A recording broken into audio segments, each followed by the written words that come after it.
Hey guys, so in this video we're gonna make a solar eclipse viewer that uses a common household object. If you're unable to get the solar viewer classes, then we can create a pinhole projector which allow us to view the eclipse indirectly.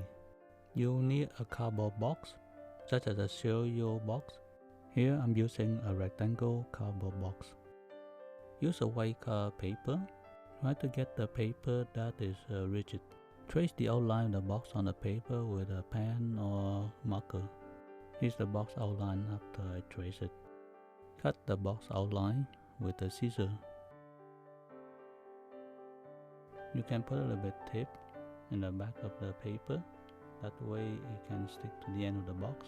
Place the white paper that you just cut out into one of the end of the box. We're gonna make two holes on the end of the box. One end is gonna be for your eye to look into the box, so when you look in, your whole face should be like cover that hole. The other hole we're gonna cover with aluminum foil. I trace with a pencil and a ruler for the two sides of the hole. After I cut out the hole with a scissor, I tape up the middle of the box.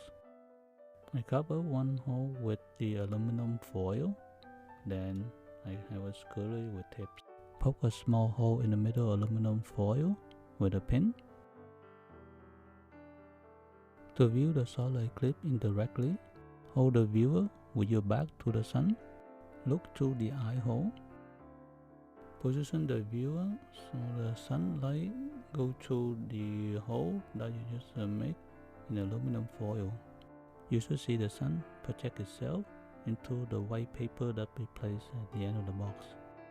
I hope this tutorial is helpful for you to build a pinhole projector that allows you to view a solar eclipse indirectly but also safe way.